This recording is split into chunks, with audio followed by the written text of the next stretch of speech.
50 വയസ്സ് കഴിഞ്ഞ സ്ത്രീകൾ അവരുടെ ആരോഗ്യത്തിൽ പ്രത്യേകമായിട്ട് എന്തെങ്കിലും സംരക്ഷിക്കേണ്ടതുണ്ടോ? സ്ത്രീകൾ അങ്ങനെയാണ്, നമ്മുടെ അമ്മമാർ അങ്ങനെയാണ്. പലപ്പോഴും ഭർത്താവിൻ്റെ കാര്യത്തിൽ, അല്ലെങ്കിൽ മക്കളുടെ കാര്യത്തിൽ, അല്ലെങ്കിൽ മരുമക്കളുടെ കാര്യത്തിൽ ഒക്കെ ഇങ്ങനെ വ്യാപൃതരായിട്ട് ഇങ്ങനെ നടക്കും. അവരുടെ ആരോഗ്യത്തെക്കുറിച്ച് അവർ മറന്നു പോകുന്നു എന്നുള്ളതാണ് സത്യം. അമ്മമാരോട് എനിക്ക് പറയാനുള്ള ഒരു റിക്വസ്റ്റ് ഇതാണ്. 50 വയസ്സ് കഴിഞ്ഞ സ്ത്രീകൾ അവരുടെ ആരോഗ്യത്തിൽ പ്രത്യേകമായിട്ട് എന്തെങ്കിലും സംരക്ഷിക്കേണ്ടതുണ്ടോ, ശ്രദ്ധിക്കേണ്ടതുണ്ടോ? നമുക്കറിയാം, 50 വയസ്സ് എന്ന് പറയുമ്പോൾ പീരിയഡ്സ് നിൽക്കുന്ന ഒരു സമയമാണ്. ഈസ്ട്രജൻ്റെ ഒരു പ്രൊട്ടക്റ്റീവ് ഇഫക്റ്റ് നാച്ചുറലായിട്ട് സ്ത്രീകൾക്ക് പ്രകൃതി തന്നെ പ്രദാനം ചെയ്യുന്നുണ്ട്. അതുകൊണ്ട് തന്നെ നിങ്ങൾ ശ്രദ്ധിച്ചാൽ അറിയാം, ഹാർട്ട് അറ്റാക്ക്, സ്ട്രോക്ക് പോലുള്ള കാര്യങ്ങളൊക്കെ ഒരു 45-50 വയസ്സ് വരെയും സ്ത്രീകളിൽ കുറവായിരിക്കും പുരുഷന്മാരെ അപേക്ഷിച്ച്. എന്നാൽ 50 വയസ്സ് കഴിയുന്നതോടുകൂടി ഈസ്ട്രജൻ്റെ ഈ ഒരു പ്രൊട്ടക്റ്റീവ് ഇഫക്റ്റ് സ്ത്രീകൾക്ക് നഷ്ടമാവുകയാണ്. മെനോപോസ് ആരംഭിക്കുന്നതോടുകൂടി. മെനോപോസ് എന്ന് പറയുന്നതിനാൽ പീരിയഡ്സ് നിൽക്കുന്ന ഒരു സമയം. ചിലപ്പോൾ അത് ഇറഗുലറായിട്ട് വന്ന് ഒരു മാസം കണ്ടില്ല എന്ന് വരും, 2 മാസമാകും, 3 മാസമാകും, അങ്ങനെ പതിയെ അതങ്ങ് നിന്നു പോവുകയാണ്. അങ്ങനെ വരുമ്പോൾ പലതരത്തിലുള്ള മെറ്റബോളിക് ഡിസീസസും, ഡയബറ്റീസ്, ഹൈപ്പർ ടെൻഷൻ, തൈറോയിഡിൻ്റെ പ്രശ്നങ്ങൾ, മറ്റ് തരത്തിലുള്ള അസുഖങ്ങൾ, അമിതവണ്ണം, ഓസ്റ്റിയോപോറോസിസ്, എല്ലുകളുടെ ബലം കുറഞ്ഞു പോകുന്ന അവസ്ഥ, ഇതെല്ലാം കൂടി വന്ന് അവർക്ക് മറ്റെന്തെങ്കിലും കോംപ്ലിക്കേഷൻസിലേക്ക് എത്തിപ്പെടാനുള്ള സാധ്യത വളരെ കൂടുതലാണ്. അതുകൊണ്ട് തന്നെ 50 വയസ്സ് പിന്നിടുന്നതോടുകൂടി നമ്മുടെ ഈ പറഞ്ഞ പാരാമീറ്റേഴ്സ് എല്ലാം വളരെ നോർമൽ ലെവലിലാണ് എന്നുള്ളത് സ്ത്രീകൾ കൃത്യമായിട്ടുള്ള ഇടവേളകളിൽ ചെക്ക് ചെയ്ത് ഉറപ്പുവരുത്തേണ്ടതുണ്ട്.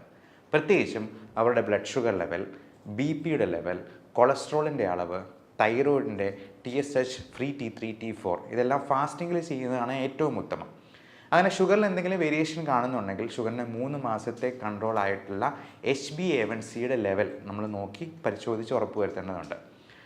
പലപ്പോഴും ഷുഗറിന് നമ്മൾ മരുന്ന് തുടങ്ങുന്നത് അവർക്ക് HbA1c ഒരു 6-ൽ കൂടുതലാണെങ്കിൽ അത് ഒരു പ്രീ ഡയബറ്റിക് സ്റ്റേജ് ആയിട്ട് നമ്മൾ കണക്കാക്കണം. 5.7-ൽ താഴെയാണ് പ്രമേഹം ഇല്ലാത്ത ഒരാളുടെ നോർമൽ വാല്യൂ. 7-ന് മുകളിലാണെങ്കിൽ തീർച്ചയായിട്ടും അതിന് മരുന്ന് കൂട്ടേണ്ടതായിട്ടോ നമ്മുടെ ഡയറ്റിലും എക്സസൈസിലും കൂടുതൽ ശ്രദ്ധിക്കേണ്ടതായിട്ടും ഉണ്ട്. അപ്പോൾ ഡയറ്റ് നമുക്കെല്ലാവർക്കും അറിയാം, അമിതവണ്ണം ഉണ്ടാക്കുന്ന ഭക്ഷണങ്ങൾ പരമാവധി കുറയ്ക്കുന്നത് തന്നെയാണ് നല്ലത്.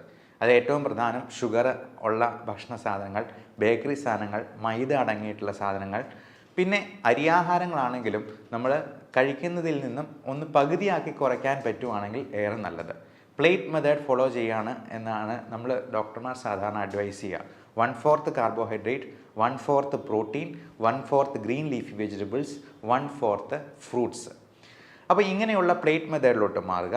കൃത്യമായി അരമണിക്കൂറെങ്കിലും ഒരു ദിവസം എക്സസൈസിന് വേണ്ടി കൊടുക്കാനായിട്ട് ശ്രമിക്കുക. എക്സസൈസ് നമുക്ക് പ്രായമായവർക്ക് ചെയ്യാൻ പറ്റുന്ന രീതിയിലുള്ള ലളിതമായ വ്യായാമങ്ങളുണ്ട്. അപ്പോൾ അങ്ങനെയുള്ള വ്യായാമങ്ങളും നമ്മൾ നമ്മുടെ ചാനലിൽ തന്നെ അപ്ലോഡ് ചെയ്തിട്ടുണ്ട്. ഞങ്ങളുടെ കൂടെ തന്നെ എക്സസൈസ് ചെയ്യാവുന്ന രീതിയിൽ നമ്മൾ ലൈവായിട്ടുള്ള വീഡിയോസും അപ്ലോഡ് ചെയ്യുന്നുണ്ട്.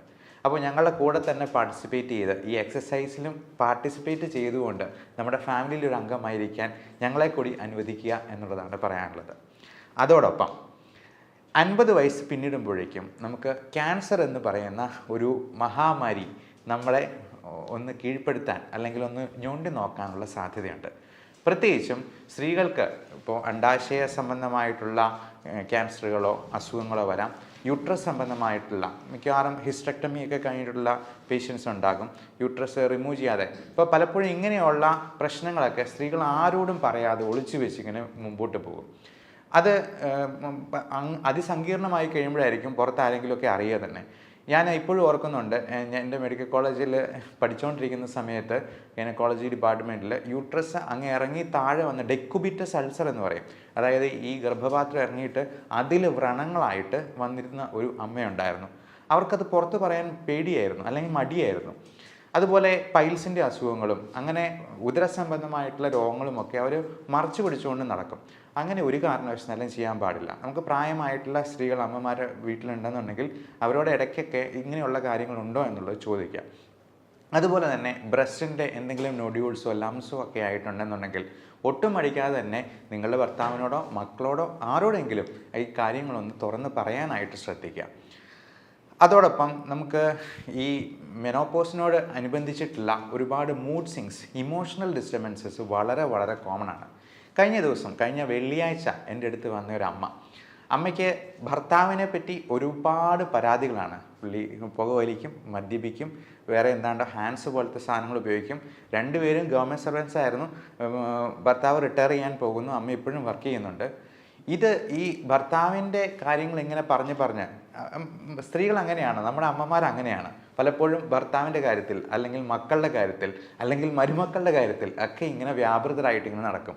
അവരുടെ ആരോഗ്യത്തെക്കുറിച്ച് അവർ മറന്നു പോകുന്നു എന്നുള്ളതാണ് സത്യം.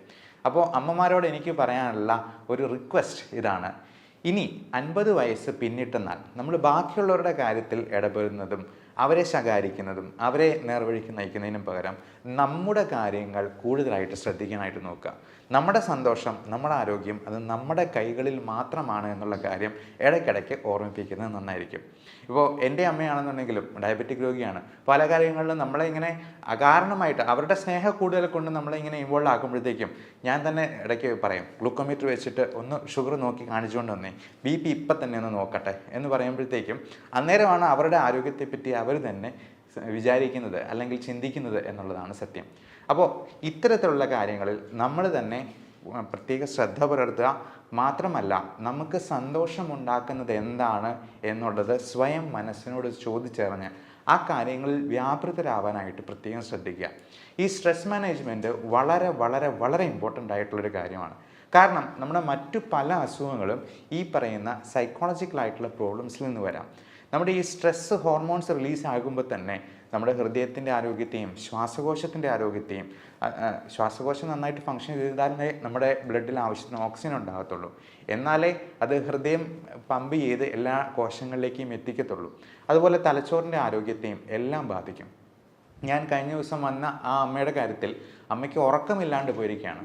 എന്നാൽ ഇതിന് ഒരു ട്രീറ്റ്മെൻറ്റ് എടുക്കാനായിട്ട് അമ്മയ്ക്ക് തന്നെ മടിയാണ്. എന്നിട്ട് അമ്മയുടെ ആങ്ങളയുടെ പേരിലാണ് എനിക്ക് ഫയൽ എടുത്തുകൊണ്ട് വന്നതാണ് എന്നുള്ളതാണ് ഏറ്റവും രസകരമായിട്ടുള്ള കാര്യം. അപ്പോൾ ഈ ആങ്ങള നിർബന്ധിച്ച് പറഞ്ഞാണ് എൻ്റെ അടുത്തേക്ക് കൂട്ടിക്കൊണ്ട് വന്നത്. അപ്പോൾ അമ്മയോട് ഞാൻ ഒരു അരമണിക്കൂറോളം, ഒത്തിരി ദൂരത്തുനിന്ന് വന്നതാണ്, നമുക്ക് ഒരുപാട് ദൂരത്തുനിന്ന് 3-4 മണിക്കൂറൊക്കെ ട്രാവൽ ചെയ്ത് വരുന്ന പേഷ്യൻസ് ഉണ്ട്. അപ്പം നമ്മൾ അരമണിക്കൂറെങ്കിലും അവരോട് സംസാരിക്കാനായിട്ട് സമയം കണ്ടെത്താറുണ്ട്, എത്ര തിരക്കുണ്ടെങ്കിലും. അപ്പോൾ അങ്ങനെ ഈ അമ്മയോട് സംസാരിച്ചപ്പോഴാണ് ഈ പറഞ്ഞ കാര്യങ്ങളെല്ലാം. എന്നിട്ട് ഇത് പറഞ്ഞു വരുമ്പോഴത്തേക്കും അപ്പം ഞാൻ ചോദിച്ചു, എന്തായാലും ഈ ഭർത്താവിന് ഒരുപാട് പ്രശ്നങ്ങളുണ്ട്. ഒന്ന് അറ്റാക്ക് കഴിഞ്ഞിട്ടുള്ളതാണ്, അദ്ദേഹത്തിൻ്റെ പമ്പിങ് വളരെ കുറവാണ്, കിഡ്നിയുടെ ക്രിയാറ്റിനിൻ്റെ അളവ് കൂടി വരുന്നുണ്ട്. അപ്പോൾ ഞാൻ അമ്മയോട് പറഞ്ഞു, എന്തായിരുന്നാലും ഭർത്താവിന് ഒരു ദിവസം മരണം സംഭവിക്കും, അമ്മയ്ക്കും മരണം സംഭവിക്കും. ഈ പറഞ്ഞ പരാതികളെല്ലാം ഉന്നയിച്ചിട്ട് അവസാനം അമ്മയ്ക്കായിരിക്കും ആദ്യം അസുഖം വന്ന് മരണം സംഭവിക്കും. നമുക്ക് പറയാൻ പറ്റില്ല. നമ്മുടെ കാര്യത്തിൽ നമ്മൾ ശ്രദ്ധ പുലർത്തിയില്ലെങ്കിൽ നമ്മുടെ ആരോഗ്യം നഷ്ടമാവുന്നത് നമ്മൾ പോലും അറിയില്ല എന്നുള്ളതാണ്. അപ്പോൾ അമ്മയോട് പറഞ്ഞത് ഇപ്പോഴത്തേക്കും പറഞ്ഞു, എൻ്റെ ജീവിതം പോയി വന്നെങ്കിൽ പോയിക്കോട്ടെ, കുഴപ്പമില്ല എന്നുള്ളതാണ്. പക്ഷേ നമ്മുടെ ജീവിതം പോയി കഴിഞ്ഞിട്ടുണ്ടെങ്കിൽ നഷ്ടം നമുക്ക് തന്നെയാണ്.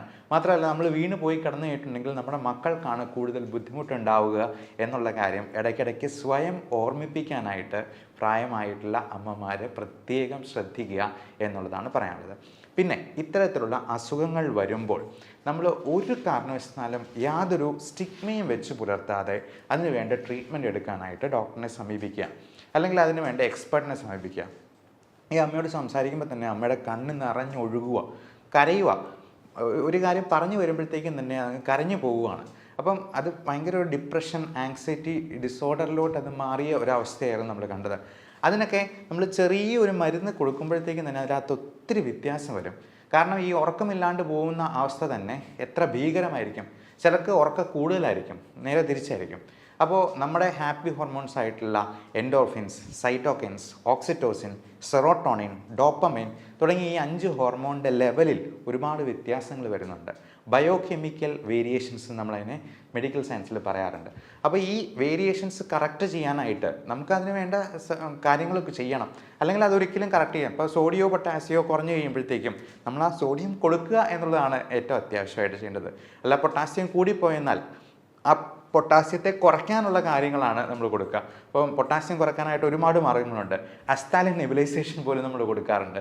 ഇൻസുലിൻ ഇൻഡെക്സ്ട്രോസ്, അത് ഈ ഹൈപ്പർ കലീമിയ പ്രോട്ടോക്കോൾ എന്ന് പറഞ്ഞാൽ ഞങ്ങൾക്ക് ക്രിട്ടിക്കൽ കെയറിൽ പ്രത്യേകമായിട്ടൊരു പ്രോട്ടോക്കോൾ തന്നെയുണ്ട്. അപ്പോൾ പൊട്ടാസ്യം ഒരു 5 or 6 ഒക്കെ ആയിട്ട് 6ന് മുകളിലായി കഴിയുമ്പോഴത്തേക്കും പേഷ്യൻറ്റിന് ഒരുപാട് പ്രശ്നങ്ങൾ വരും. അപ്പോൾ ഇങ്ങനെയുള്ള വേരിയേഷൻസ് കറക്റ്റ് ചെയ്താൽ മാത്രമേ ഈ അസുഖങ്ങൾ പരിഹരിക്കപ്പെടത്തുള്ളൂ. അതിന് ഒരു മതപുരോഹിതൻ്റെ അടുത്ത് പോയി ഉപദേശിപ്പിച്ചെന്നാലൊന്നും നേരെ ആകില്ല എന്നുള്ള കാര്യം പ്രത്യേകം. ഉപദേശം നടന്നോട്ടെ, കുഴപ്പമില്ല. നമ്മുടെ പ്രാർത്ഥന എന്ന് പറയുന്നത് നമുക്ക് കൺസ്ട്രക്റ്റീവായിട്ട് ഉപയോഗപ്പെടണം. പലപ്പോഴും ഈ സ്ത്രീകളായിരിക്കും കൂടുതലും ഈ മത പുരോഹിതരുടെ അടുത്തോ അല്ലെങ്കിൽ പള്ളികളിലോ അമ്പലങ്ങളിലോ ഒക്കെ ഇങ്ങനെ കയറി ഇറങ്ങുന്നത്. അതിന് കാരണം അവരൊരു കാരണമുണ്ടാക്കി പുറത്ത് ചാടുകയാണെന്നാണ് നമുക്ക് തോന്നിയിട്ടുള്ളത്. അപ്പോൾ അങ്ങനെ വരുമ്പോഴത്തേക്കും ഇതുപോലത്തെ പല ചൂഷണങ്ങൾക്ക് പോലും ഇവർ വിധേയരാവാനുള്ള സാധ്യത കൂടുതലാണ്. പകരം ഇതിന് എക്സ്പേർട്ടായിട്ടുള്ളൊരു ഹെൽപ്പ് സ്വീകരിക്കുകയും ആവശ്യമെങ്കിൽ അതിന് ട്രീറ്റ്മെൻറ്റ് എടുക്കുകയും ചെയ്യുക എന്നുള്ളതാണ്. നമ്മുടെ ഈ സോഷ്യൽ സ്റ്റിഗ്മ നമ്മുടെ നാട്ടിൽ മാത്രമേ ഇത്രയധികം ഉള്ളൂ. അതിനെ ഈ നമ്മൾ ചരട് ജപിച്ച് കെട്ടിയത് കൊണ്ടോ ഒന്നും ഒരു കാര്യവുമില്ല എന്നുള്ളതാണ്.